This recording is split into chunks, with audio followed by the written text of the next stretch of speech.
J'ai une vision qui est de créer une chaîne de télévision qui aura pour but de donner la parole de Dieu via des séries, des films, des dessins animés, des cultes, des événements, divers programmes, débats, reportages et documentaires chrétiens, en direction des chrétiens pour les fortifier et des non-chrétiens pour les convaincre. Pour effectuer ce projet, nous avons besoin de votre don afin de le concrétiser. Si vous souhaitez devenir donateur, je vous invite à effectuer un don sur notre site ou à nous contacter à contact@ministère-de-la-réconciliation.fr. Si vous êtes chrétien, nous sommes à la recherche de personnes ayant un talent ou des talents particuliers dans le domaine du média télévisuel. Si vous ressentez cet appel en vous, veuillez nous contacter à contact@ministère-de-la-réconciliation.fr. Une page sera bientôt disponible sur notre site expliquant ma vision, son montant et la date souhaitée pour sa réalisation. Que Dieu vous bénisse. C'était le pasteur Serge.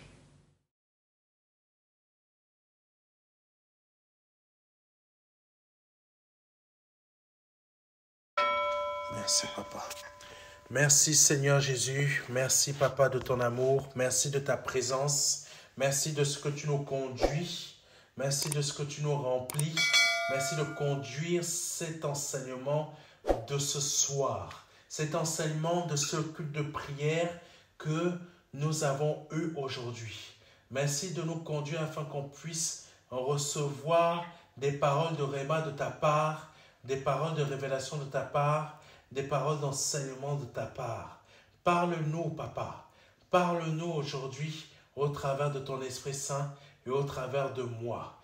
Ô Père, par le nom de Jésus-Christ, que ton Esprit Saint prenne de ce qui est à ton Fils, afin que par le nom de Jésus-Christ, tout ce qui va être dit au travers de moi vienne de ta part, par le nom de Jésus-Christ. Amen. Amen. Et que cela nous fasse du bien. Amen. Amen. À cette époque, je prends Matthieu, cet enseignement du culte, de notre culte de prière va se baser sur Matthieu chapitre 15, versets 1 à 9. Amen. Je lis la parole.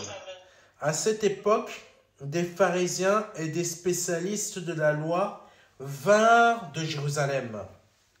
Ils abordèrent Jésus pour lui demander « Pourquoi tes disciples ne respectent-ils pas la tradition des ancêtres ?» Amen. Pourquoi tes disciples ne respectent-ils pas la tradition des ancêtres? Car ils ne se lavent pas les mains selon le rite usuel avant chaque repas. Et vous, répliqua-t-il, pourquoi désobéissez-vous à l'ordre de Dieu lui-même pour suivre votre tradition? En effet, Dieu a dit, honore ton père et ta mère, et que celui qui maudit son père ou sa mère soit puni de mort.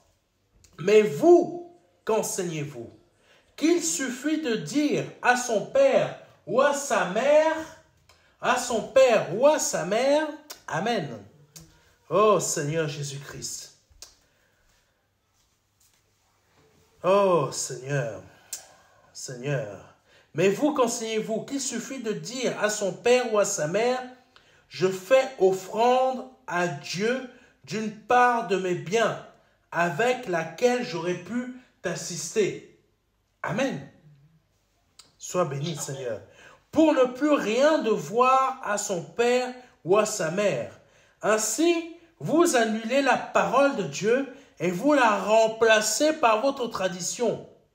Hypocrite, Ésaïe vous a fort bien dépeint dans sa prophétie. Ce peuple m'honore du bout des lèvres, mais au fond de son cœur, il est bien loin de moi. Le culte qu'il me rend, amen, le culte qu'il me rend n'a aucune valeur, car les enseignements qu'il donne ne sont que des règles inventées par les hommes. Amen. Le culte qu'il me rend n'a aucune valeur, car les enseignements qu'il donne ne sont que des règles inventées par les hommes. Amen.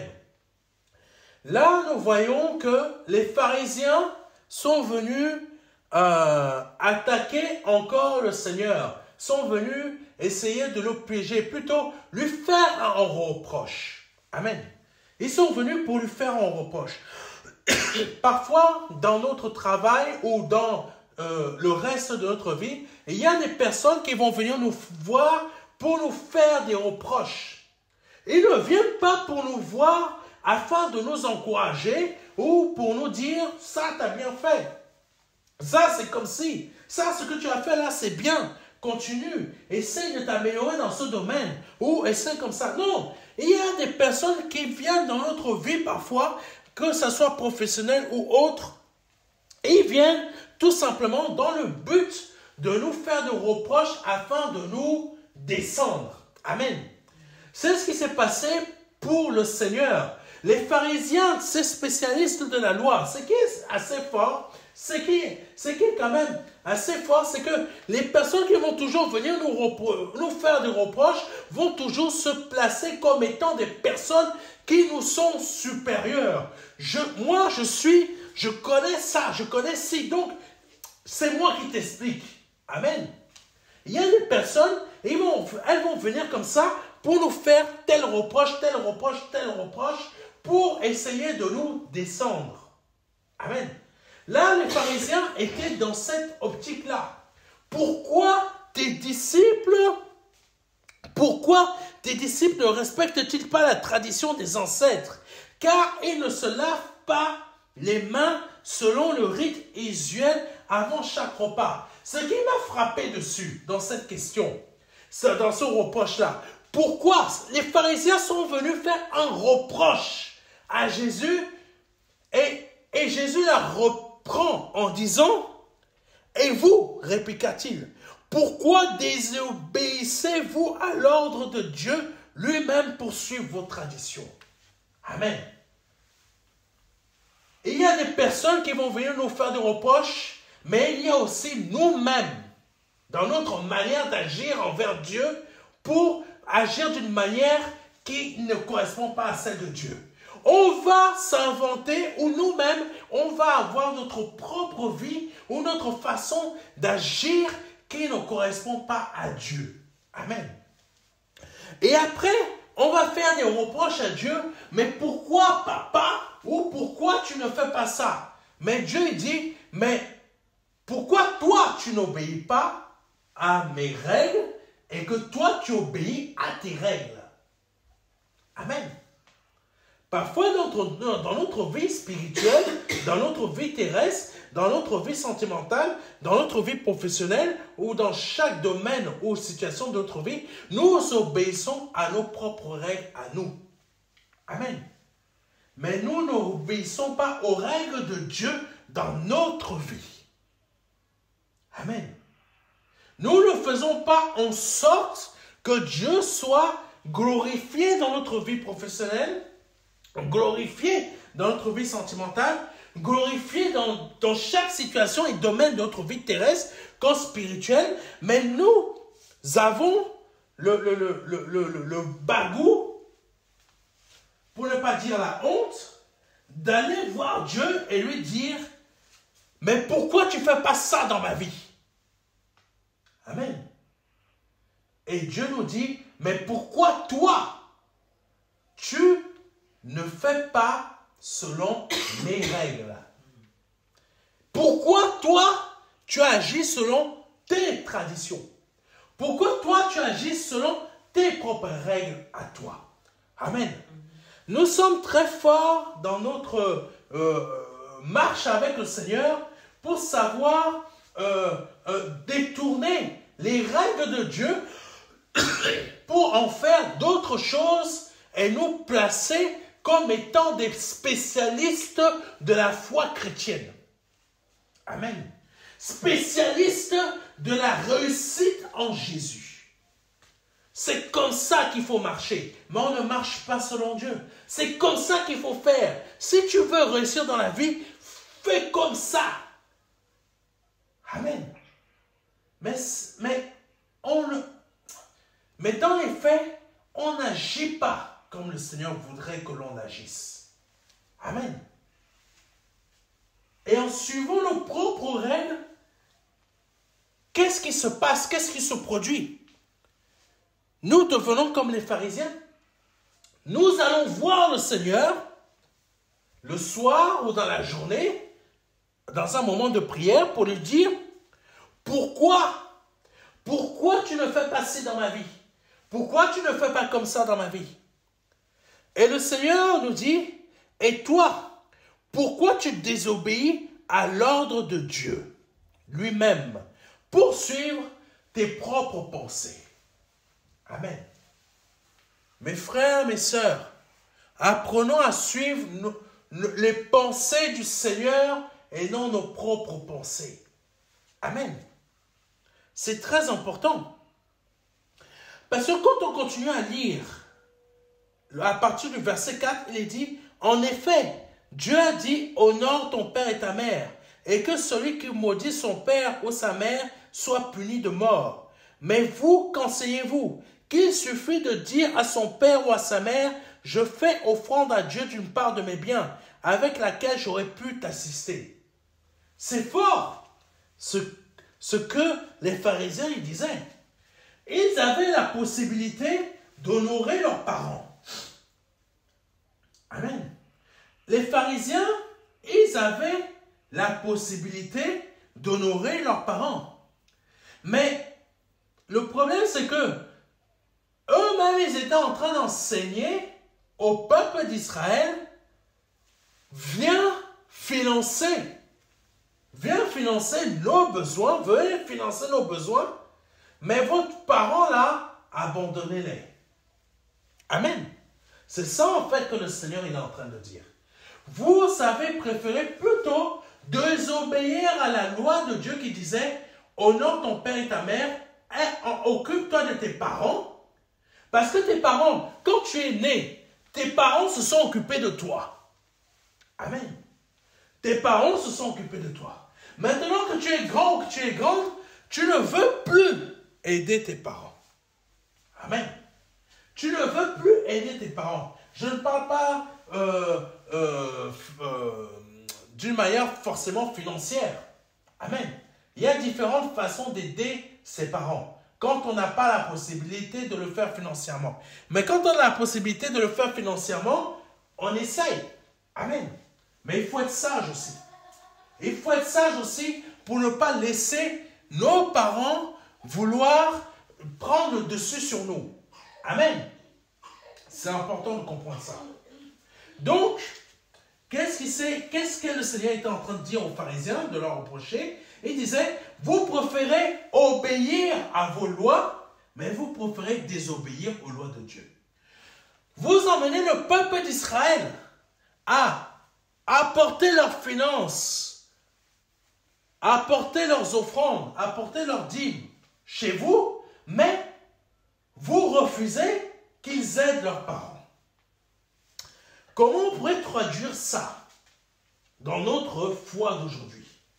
Aujourd'hui, le Père que nous devons honorer, c'est Dieu. Amen. Le Père que nous devons honorer, c'est Dieu. C'est notre Seigneur Jésus-Christ. C'est notre roi. Mais aujourd'hui, nous sommes plutôt en train d'honorer des bâtiments. Nous sommes en train d'honorer des hommes. Nous sommes en train d'honorer notre propre vie. Nous sommes en train d'honorer notre avenir professionnel. Nous sommes en train d'honorer notre avenir matériel, financier, parce que l'on veut réussir. Nous avons oublié que nous devions nous occuper des affaires de notre roi pour nous occuper à la place de nos propres affaires à nous. Amen.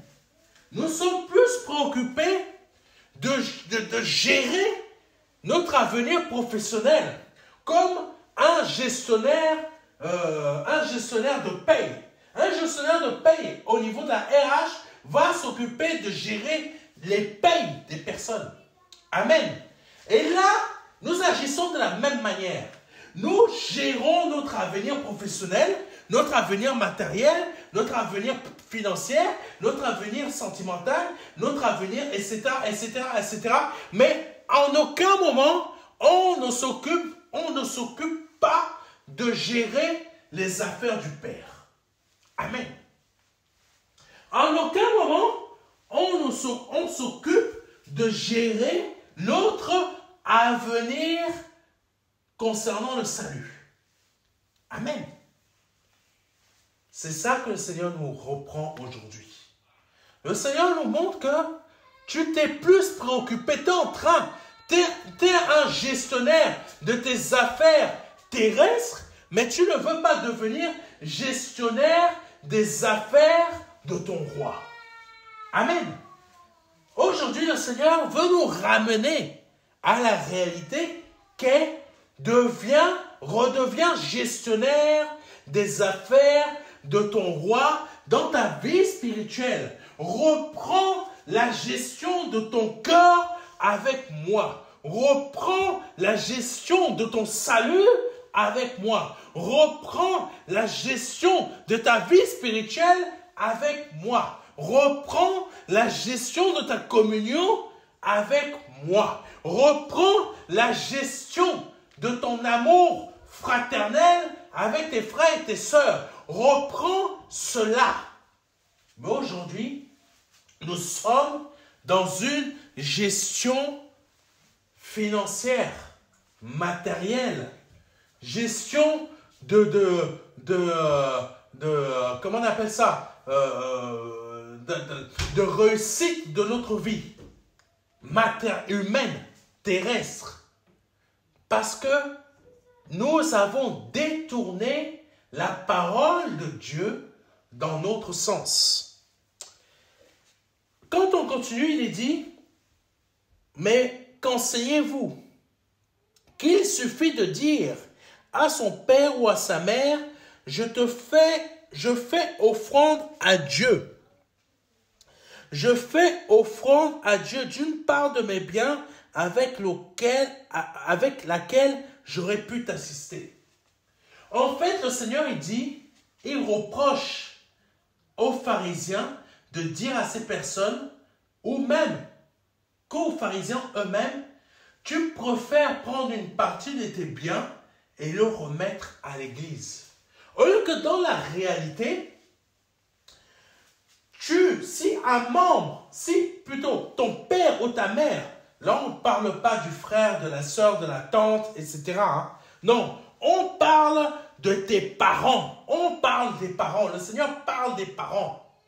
Ça veut dire que si ton père ou ta mère se retrouve dans des situations difficiles, au lieu d'aller financer l'église, aide plutôt ton père ou ta mère qui se retrouve dans une situation difficile. Ça veut dire quoi? Ça veut dire tout simplement, tu sais que ton père ou ta mère était dans une situation difficile, mais tu préfères prendre ta dîme pour aller la donner à l'église. C'est ça que le Seigneur a fait comme reproche. Et si on traduit ça dans notre temps d'aujourd'hui, ça veut dire que le temps que nous passons aujourd'hui, il est plus en direction de nos affaires terrestres que dans nos affaires célestes. Amen. Je prends plus de mon temps pour aller honorer les choses de ce monde que d'aller honorer les choses de mon Père, les choses de mon Seigneur. Amen. Quand on regarde bien, les chrétiens évangéliques, qu'est-ce qu'ils font dans la majorité du temps? Ils sont là ils honorent en majorité plus leur avenir dans le monde. Amen. Ça va choquer beaucoup de personnes. Ils vont choquer plus leur avenir dans le monde que leur avenir dans les choses de Dieu. Amen. Il est plus rentable pour c'est ce que beaucoup de chrétiens, malheureusement, pensent. Hein. Je parle des chrétiens évangéliques. Hein. Il est plus rentable pour eux de s'occuper de leurs affaires dans le monde que de s'occuper des affaires du Père. Parce que pour eux, ils se disent que dans le monde, moi j'y suis, ce qui va y avoir un impact rapide, c'est ce que demain, ce que je vais faire aujourd'hui, demain je vais le recevoir. Ça veut dire quoi? Donc, ça veut dire quoi? Ça veut dire que je dois être obligatoirement au travail parce que je sais qu'à la fin du mois, je vais avoir ma paye. Amen. Tandis que les choses de Dieu, c'est je m'occupe des affaires de mon Seigneur, mais l'impact, je ne vais pas le voir à la fin du mois, je ne vais pas le voir dans 2 ans, je ne vais pas le voir dans 3 ans, je ne sais pas quand est-ce que je vais voir cet impact-là. Et c'est ça qui est dangereux. Amen. Amen. On ne met pas les bonnes priorités dans les bons endroits. Ce n'est pas notre travail ou les affaires que nous avons dans ce monde qui sont des priorités pour nous. Parce que quand on va mourir, quand on va partir de ce monde, tout ce que nous avons fait dans ce monde et qui a eu un impact, ces impacts-là et ce que nous avons fait, nous ne partirons pas avec. Amen. Nous ne partirons pas avec. Ces choses vont rester ici. Nous sommes arrivés sur cette terre nus comme des vers, nous partirons de cette terre nus comme des vers. Amen. Nous sommes arrivés nus dans ce monde et nous repartirons de ce monde nus. On ne repartira avec rien. Donc, sachons mettre les priorités aux bons endroits. Et c'est ça que le Seigneur a reproché aux pharisiens. Vous êtes en train d'emmener les gens à s'occuper des choses terrestres et du monde, mais par contre, s'occuper de la loi de mon Père, ça, il n'y a personne. Il n'y a personne. Et c'est ça que nous faisons dans notre vie. Nous nous occupons des choses du monde qui concernent notre vie, mais nous ne nous occupons pas des choses du royaume des cieux qui concernent notre salut. Amen. C'est important de comprendre ça. Et après, le Seigneur, il continue. Il dit, verset 6,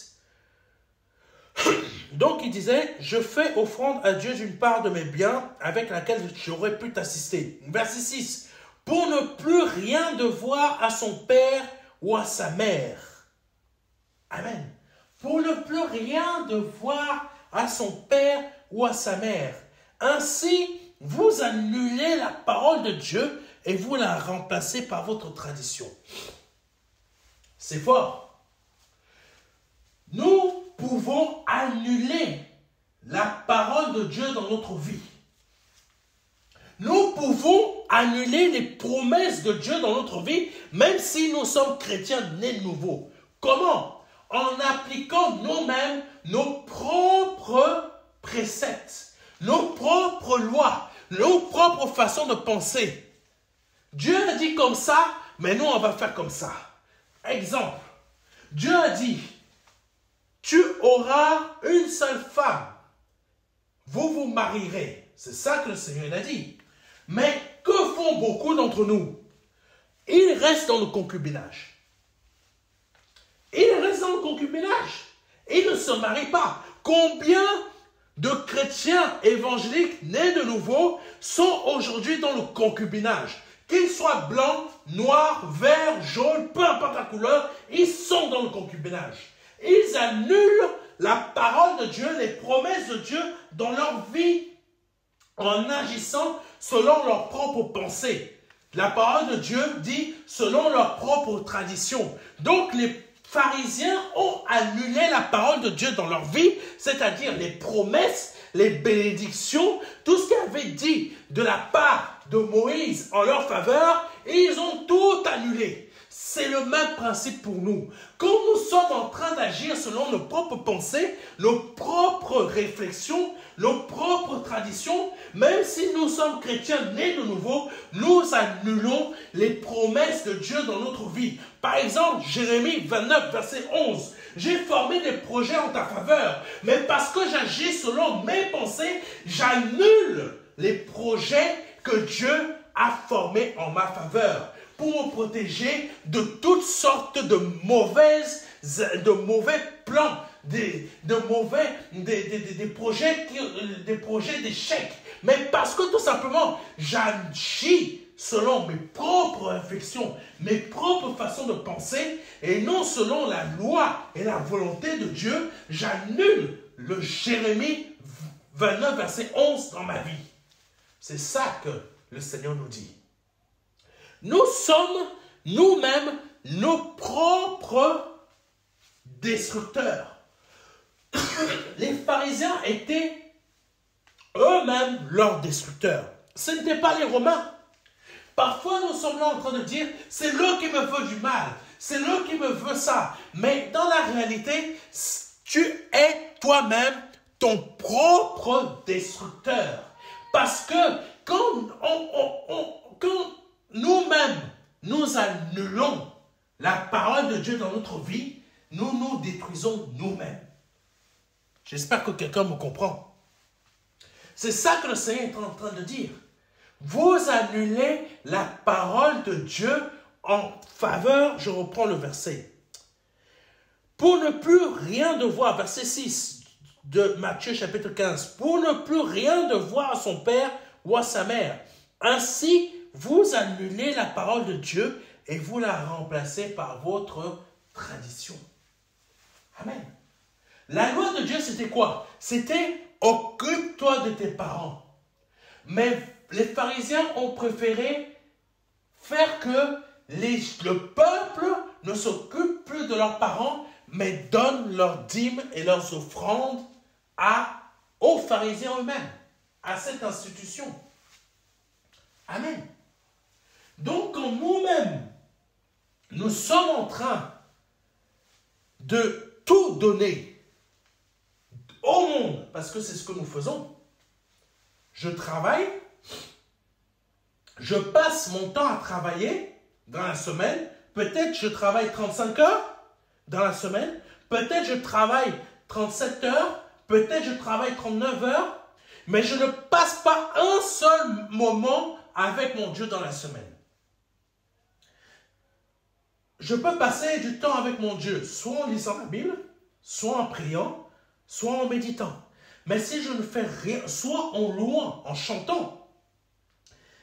Mais si dans la semaine, je passe 35 ou 37 ou 39 heures à travailler et que je ne passe même pas du temps avec mon Dieu, ça veut dire que j'ai annulé la parole de Dieu qui est en ma faveur afin d'accepter les préceptes de ce monde. Ça veut dire que les 35, 37, 39 heures ou 40 heures que je fais dans la semaine, je ne passe même pas un temps pour mon Dieu dans la semaine. Je passe 40 heures, 35 ou 39 pour m'occuper du monde et je n'ai même pas passé une heure pour m'occuper de mon Dieu, de ses affaires. Ça veut dire que j'ai annulé la parole de Dieu dans ma vie.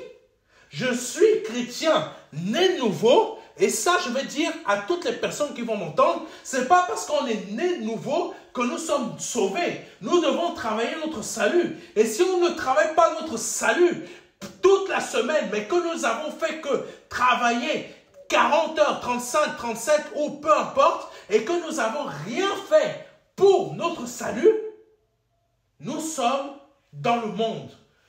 Et nous annulons la parole de Dieu dans notre vie, afin de nous occuper de quoi? Des traditions. Et ces traditions, c'est quoi? C'est le monde, les choses, les actions que nous menons aujourd'hui pour pouvoir réussir notre vie. Oh, mais pasteur, mais c'est pas Dieu qui va payer ma maison. C'est pas parce que je vais passer 20 heures à prier ou 2 heures ou 1 heure ou 30 minutes par jour que ma maison va être payée. Mais ce que l'on ne sait pas, si aujourd'hui on a notre travail, si aujourd'hui nos factures sont payées, c'est parce que Dieu a eu la bonté dans notre vie de nous donner un travail. Ce travail-là, Dieu peut nous le retirer demain. Parce que nous avons placé nos traditions, ça veut dire ce travail d'aujourd'hui, nous l'avons placé dans notre vie afin d'annuler la parole de Dieu en nous. Amen. La parole continue comme ça. Elle dit, donc, après le verset 6, elle dit, pour ne plus rien devoir à son père ou à sa mère, ainsi vous annulez la parole de Dieu et vous la remplacez par votre tradition. Et elle continue au verset 7 en disant, hypocrite. Hypocrite. Waouh. Dieu est en train de nous dire, quand nous sommes en train d'agir ainsi, nous plaçons le monde au centre de notre vie, c'est-à-dire les traditions. Et ces traditions, c'est ton travail, c'est pour que tu gagnes ta vie, pour que tu puisses payer ta maison. Dieu est en train de te dire, hypocrite. Tu vas à l'église, tu fais croire aux autres personnes que tu es un bon chrétien, que tu es une bonne chrétienne, mais dans les faits, tu es hypocrite parce que les autres ne le voient pas. Mais moi, je vois que tu as annulé ma parole dans ta vie. Amen. Mes frères et mes sœurs, faisons attention. N'annulons pas la parole de Dieu dans notre vie. Nous sommes nombreux à avoir annulé la parole de Dieu dans notre vie. Nous allons à l'église, nous sommes en train d'adorer, mais on a annulé. La parole de Dieu, elle est annulée en faveur de nos traditions. Quelles sont ces traditions? Ces traditions ne parlent pas forcément de tes traditions, de tes coutumes du pays. Ça parle de ce que tu es en train de faire dans le monde occidental. Oui, l'Occident, mes frères et mes sœurs, l'Occident, il est comme le diable qui essaye de bouffer ton énergie, essaye de bouffer ton temps pour que tu n'aies pas à passer du temps avec ton Dieu. Voici ce que fait l'Occident de la part de Satan. Travaille plus pour gagner plus. Donc toi, bêtement, qu'est-ce que tu vas faire? Je vais travailler plus pour gagner plus. Mais est-ce que tu vas prier plus pour gagner plus de temps pour ton salut? Je ne dis pas cette phrase par hasard, parce qu'il est marqué dans la parole de Dieu, rachetons le temps.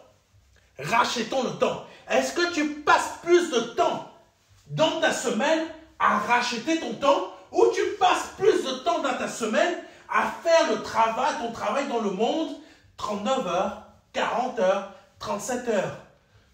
Est-ce que tu as racheté ton temps dans la semaine?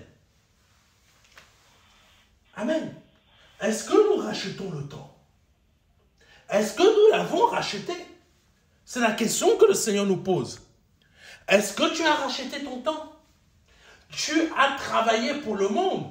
Mais est-ce que pendant ce temps que tu as travaillé pour le monde, tu as racheté le temps que tu as passé à travailler dans le monde pour pouvoir racheter, oh Seigneur, pour pouvoir travailler ton salut? Est-ce que tu as racheté ce temps?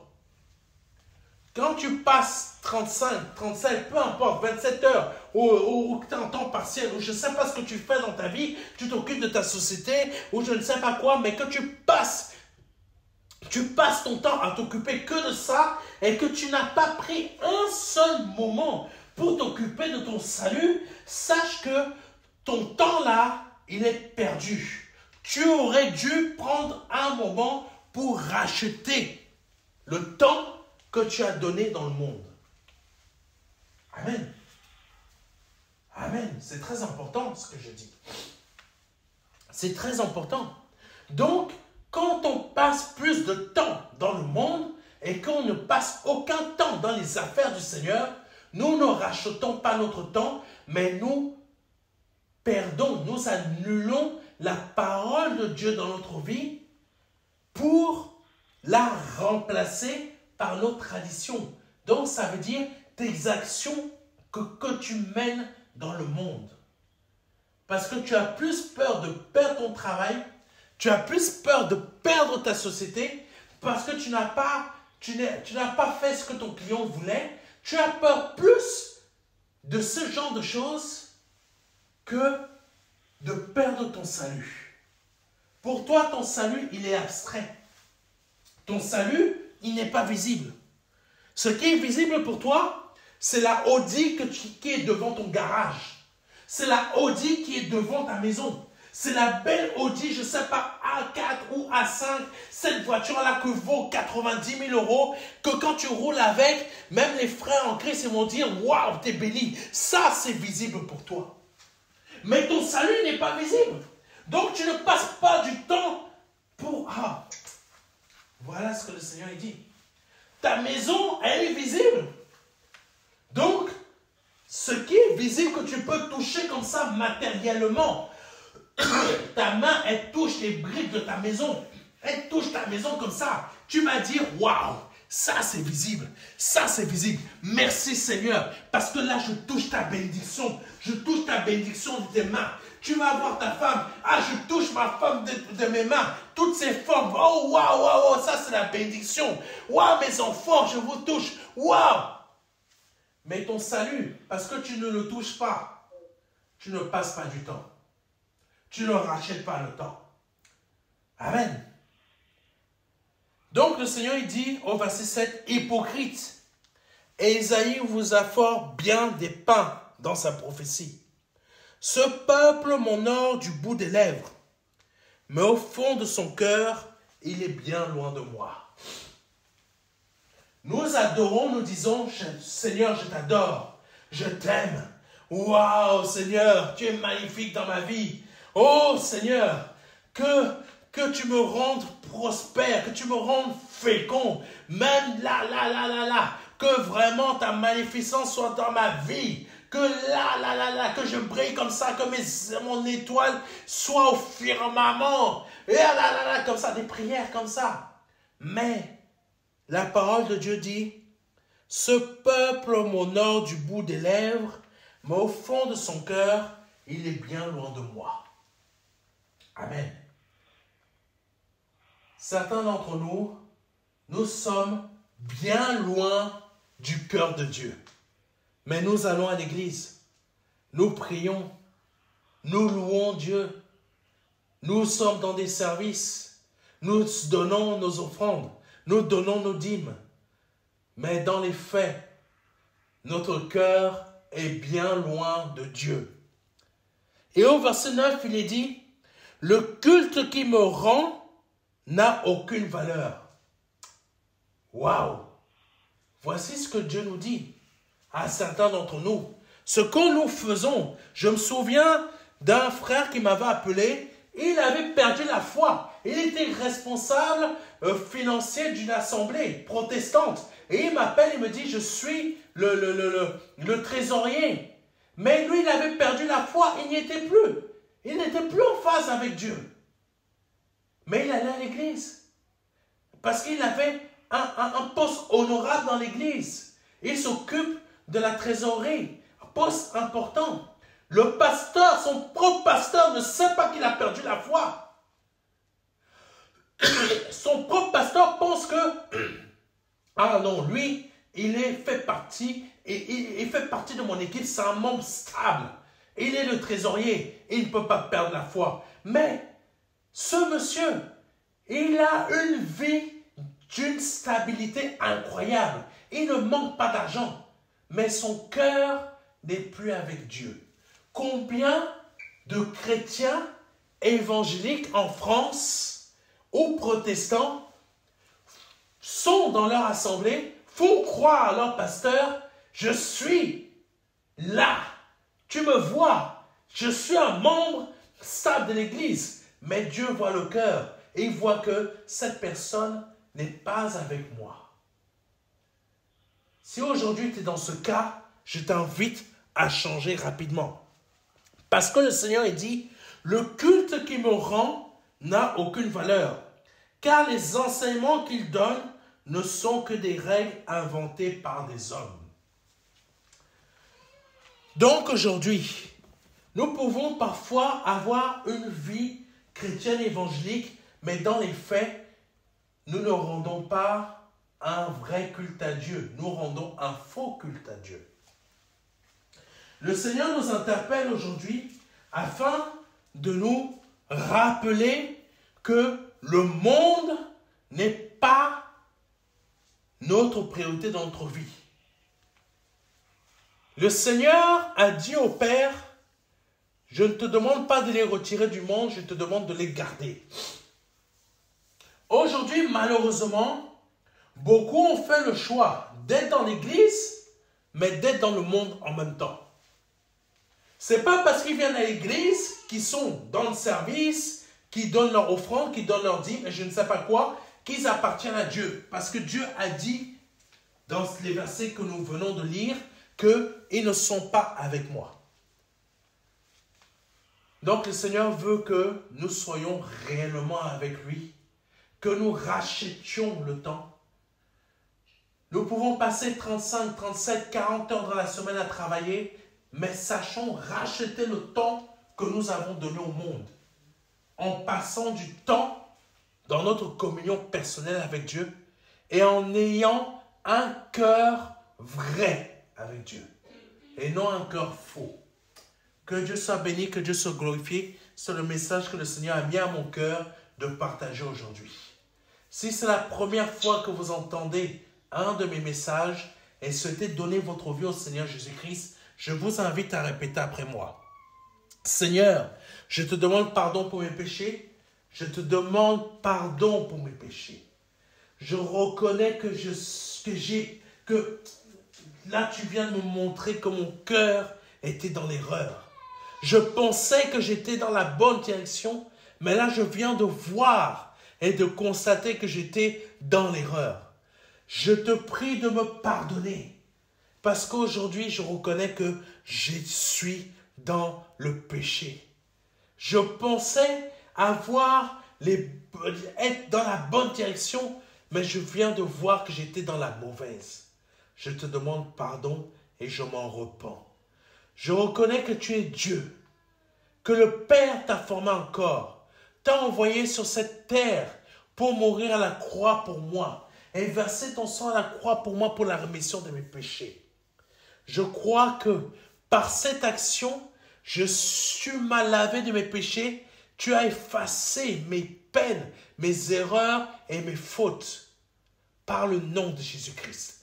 Et que par ma vie passée n'est plus que maintenant je suis ressuscité avec toi parce que tu es ressuscité le 3e jour. La mort n'a pas pu te retenir et tu as fait que la mort ne me retienne pas non plus. Par le nom de Jésus-Christ. Si vous venez de répéter cela après moi avec foi et sincérité, vous venez de naître de nouveau. Je vous invite à nous envoyer rapidement un mail à contact@ministère-de-la-réconciliation.fr afin de nous demander, réclamer même le livret Les 4 marches qui va vous aider à réussir votre conversion, qui va vous aider à comprendre votre conversion et comment la réussir. Vous pouvez même le télécharger sur notre site en cliquant sur le lien « Donner ma vie à Jésus-Christ aujourd'hui ». Amen. Que Dieu vous bénisse. C'était le pasteur Serge et à vendredi prochain. Amen.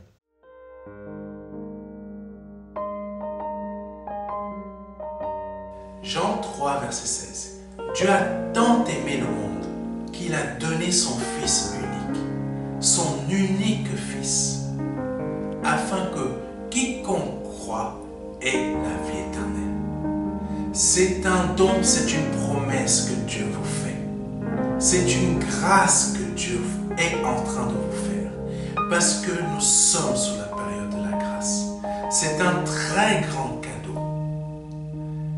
La vie éternelle par le Seigneur Jésus-Christ.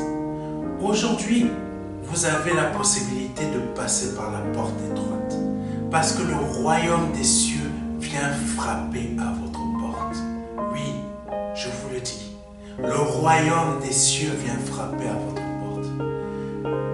C'est un grand cadeau que l'Éternel vous fait. Vous avez la possibilité de l'accepter, de dire oui Seigneur, je t'accepte comme mon seul Seigneur et Sauveur. Je t'accepte comme mon Dieu.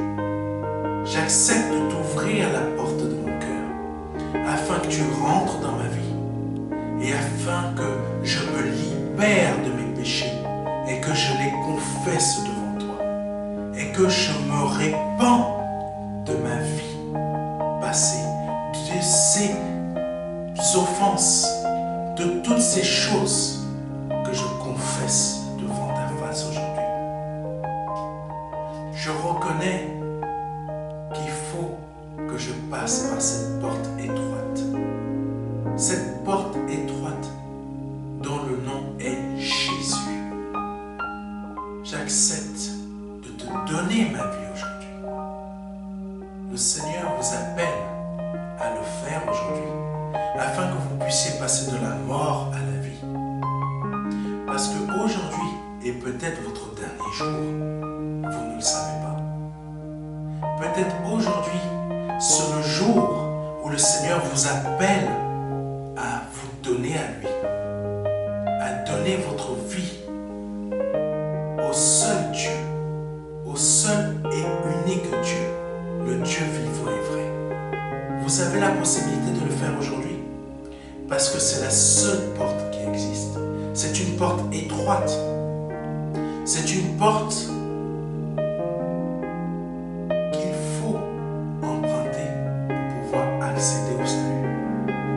Vous avez la possibilité aujourd'hui de l'emprunter en nous contactant à contact@ministère de la réconciliation.fr. Vous avez la possibilité aujourd'hui de recevoir un livret numérique de notre part qui va vous aider dans cette démarche afin que vous puissiez accéder à la vie éternelle. Ne tardez pas, parce que vous ne le savez pas. Peut-être aujourd'hui est